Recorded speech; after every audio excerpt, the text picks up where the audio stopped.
is different than your tip of the day was like the respond with more, and then the where are you wrong? Yeah. No, I got it. I got it. Okay, ready?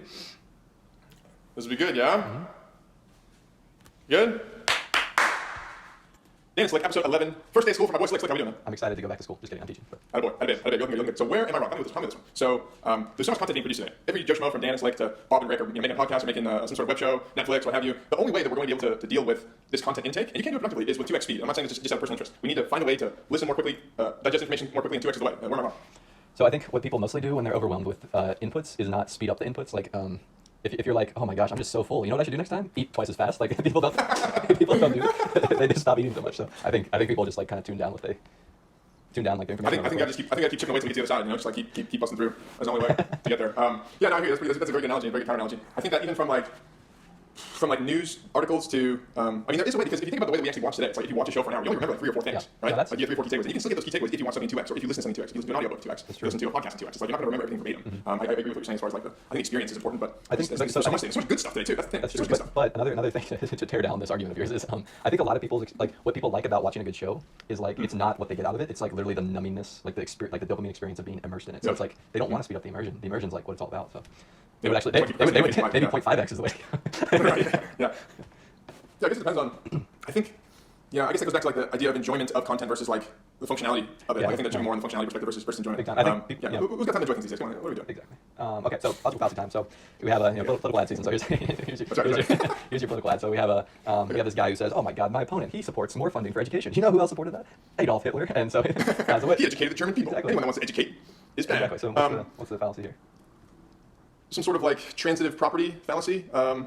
It's a bit of an ad hominem as well. It's like just because someone did something terrible doesn't mean they can't do like one good thing or like 2 good things. And I don't know. I think even from like a political perspective, even if you're like the worst, most terrible dictator, that's the kind of extreme example in history. You can, maybe teach your people to read or something like that. It's not necessarily the worst thing in the world. It's called. I don't think that is exactly the name for it. Maybe you can give me a little. Yeah, it's basically transitive property, but it's called guilt by association. It's like because these two vastly different people overlap in this tiny Venn diagram of an area. That association is guilt. So, and you can apply this to there overlaps with anything if you look closely. So it's like no, definitely. I think my dad taught me about guilt by association as a youngster. I can't remember exactly the context. There's always that famous talk that your parents sit you down for. Right. So I want to tell you about guilt by association. My dad's a lawyer, so it's like oh, that's right. I'm having a lot of fun imagining this. He's like, young Daniel, we need to have a talk about guilt by association. Yeah, that's actually how he taught me about like accountability. It was like if you're robbing a bank, even if you're just a driver, like you're still a part of the right. So accomplice. So maybe it's but there's an assumed like a conspiracy between those two parties, whereas this is just we're making up the association completely. Gotcha. I don't think I nailed that one, but shut up, political ads. Okay, tip of the day. So this is a new one. We'll see how we do. Social professional. Let's just call it broad tip. So a lot of times you're dealing with people that kind of get on your nerves. They're like in your business. Maybe it's a girl that likes you texting too much. Maybe it's your neighbor who wants to talk to you all the time. Maybe it's your boss. Right, your boss. Like, hey, tell me this. Give me the update on here. Instead of running away from it, the only way to deal with it is to like go full on. Like, hey, like my boss needs more information. Like, give them literally everything you've done in that given day or like given week, and just overwhelm them until they're like, okay, enough, you win. So that's my best tip for any folks like right now. And I guess it's not really a question, but curious your thoughts. Yeah, I don't know. So I feel like this could go wrong in a lot of ways. But I think if you're playing the mind game of like. I don't know. I feel like you're gonna get to the root of like why they're reaching out so much very quickly if you play that game because I'm thinking like if a boss is like, oh, I need like all these things, like eventually there will be something you tell them in the deluge of information that will be like the thing he actually or she actually wants, right? And so that maybe from this process that arises faster, and you're like, oh, this is actually like, oh, my media boss is under pressure from like corporate for these data points. That's why he's or she's going crazy. So maybe that'll like just speed up that deeper why.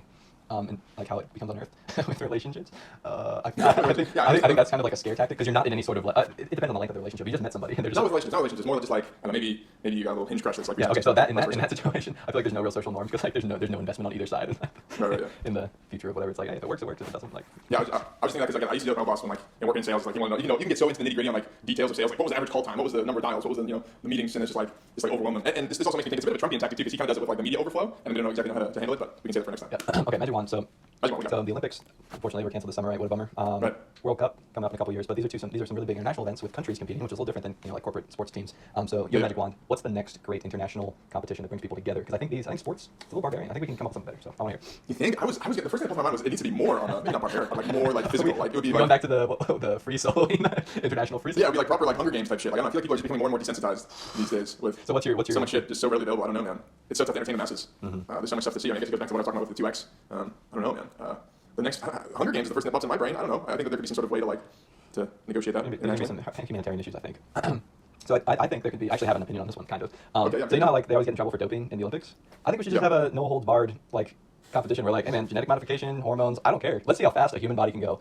Right, yeah. But you guys run like a 7-second 100-yard dash. I want the most ridiculous like human bodies out there that we can possibly create. Yeah, there's something said about that. There's something said. That's very, very libertarian of you. I kind of dig it. Like, what are the actual limits? Yeah, I I don't think that's a new thing. No, I think that the governing bodies are usually pretty don't have a great history of like transparency, especially with a lot of different foreign countries. So I feel like that's already kind of the kind of like the table stakes of like being involved in the Olympics. It's like, oh, you're not doping, like you're probably out. Like I don't know, man. Yeah. Well, I was wondering. I was curious if there's like a visceral equivalent to that incorporates some sort of mental side of sports, but I don't know if there is. Maybe. Well, Maybe with like brain imaging or something, we could come up with something clever. Brain imaging. That was a bit of an open-ended finish there, but that's okay. I That's all right. apologize. Yeah, something to do with like maybe like Elon Musk will come up with something in the Neuralink stuff. I don't know. Coming in 3 years, apparently, Dan. You gotta be ready. Really, that's it. I don't I know. remember- Elon Musk says a bunch of shit. He's a legend, man. I think there could be Your there'll have to be some potential. You're a podcast like, guy. what If was you listen to Elon Musk on podcasts, he's the most boring guest in the world. He's so bad on podcasts. He's I don't think he's that boring. I don't know. I think he's like he's boring like- in a charismatic way. Yeah, but he just like sits on. He'll get asked a very interesting question, which he could probably elaborate on, and he'll just kind of be like, yeah, I know, yeah. And I'm just like, Dude, he's a mad scientist, bro. He can do whatever he wants, say man. Like, something. I think he's pretty electric. I don't know. I think he's got the charisma I think he thing going hates on. being on podcasts because he values his time so highly.